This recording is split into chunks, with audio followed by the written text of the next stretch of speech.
the Apple executive behind the Apple Watch's famous Close Your Rings fitness feature.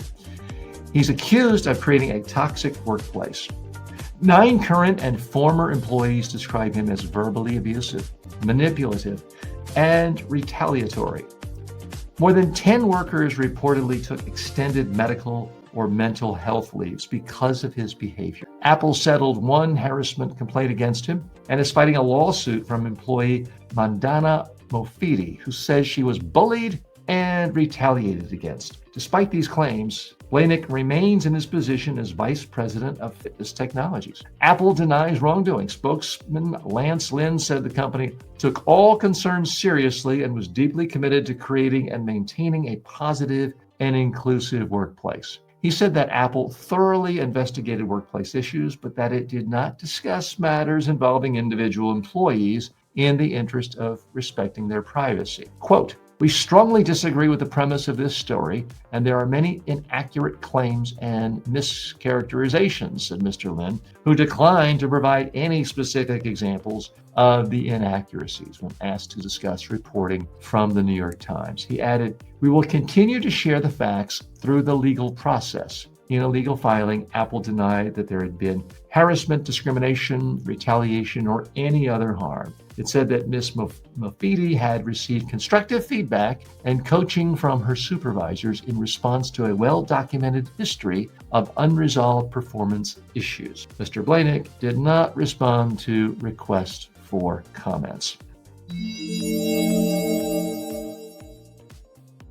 Okay, so what's the real message here? We live in a world, yes, where anyone can make allegations against anyone. You don't get a promotion, you can complain you were discriminated against. You got fired, you can complain it was discrimination. You didn't get the new office you wanted, you can claim it's discrimination. That is true. But we also live in a world where a lot of people look to the White House and other people who have been accused of horrible, horrendous types of harassment, physical assaults, rape allegations, and they get away with it. So a lot of executives these days say, hey, they can do it, I can too. Nothing you can do to me. You can't touch me. So we don't really know what happened here, but it's a classic example of crisis communications. Some of it done well, but some of it done poorly. This executive, if he really cares about his own long-term reputation, needs to state things in a positive context, even if the lawyers say don't do it. Okay, let's dig a little deeper here. When you're a big company,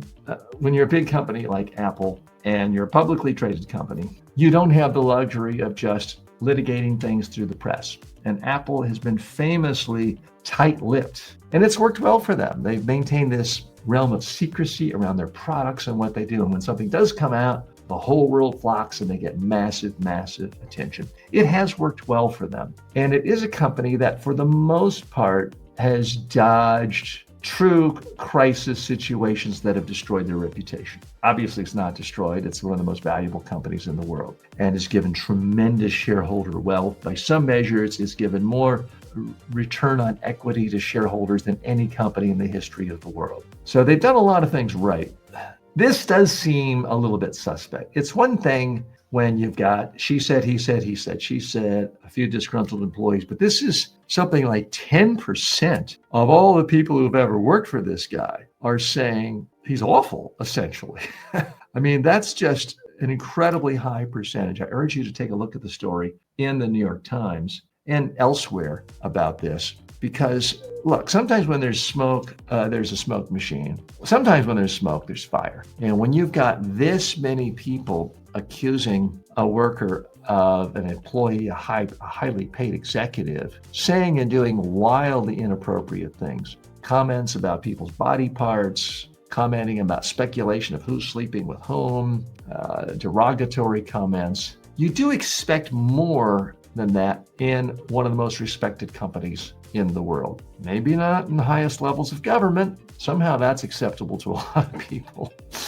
But I think most investors do expect more from senior executives at big companies. Now, what Apple has going for it, obviously, is such a powerful brand. And other than Tim Cook, who has about 1 100th the public profile of Steve Jobs, most people don't know anyone who works for Apple. There's no publicly identified face. So if one person gets tarnished, it's not like the CEO getting tarnished. Or it's not like, back in the day, if Johnny Ive, who was seen as the big innovative designing creator, helping Steve Jobs bring an iPhone to the world, if something like this had hit him, I think it would be a much tougher issue for the company. But this is someone most people are not familiar with, even though he is high profile in the industry. So I want to give you a little bit of advice for what you should do in a crisis situation. Some of it Apple did well. They did at least respond. They did give the reasons of why they can't respond. It's a big company and they're not supposed to talk about personal employment issues. It is working its way through the legal system. They did say they would be revealing more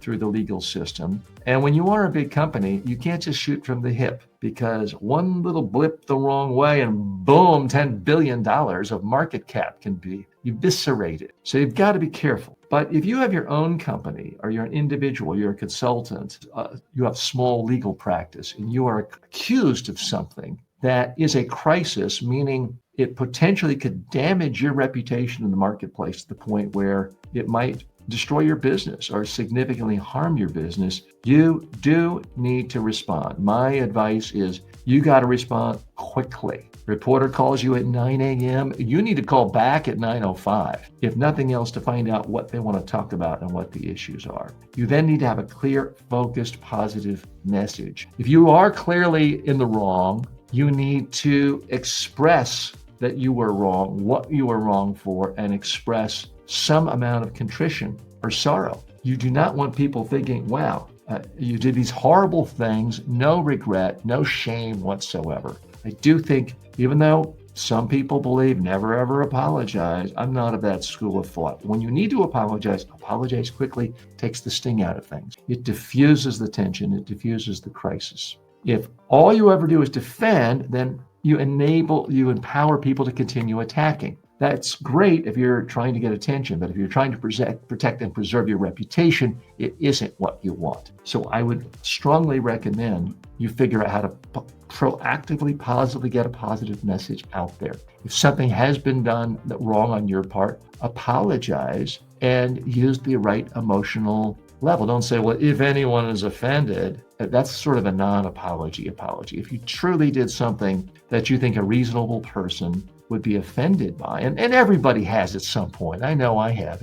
If you've done something, said something where a reasonable person could be offended, then apologize. Let people know you're trying to make amends. It doesn't mean necessarily writing someone a 7-figure check, but you can talk specifically about amends and try to figure out how to go beyond that. Talk about what you're doing to make the situation even better, whether it's a workplace environment, whether it's harm you've done to a local environment, the local river, whatever it is. If there is some harm, let people know. Because the final comment there I read to you in the news brief, that the individual in charge did not respond to requests for comments. He may have been told that by his attorney, by the attorney for Apple, but the way most people read that is, oh, I'm guilty. I'm so ashamed of what I've done. I'm so guilty. I'm going to hide from you. That's how it is interpreted in the public. So if it's your company and you have the discretion, you don't have lawyers telling you clam up, I always recommend get something out there, get some positive message out, putting the issue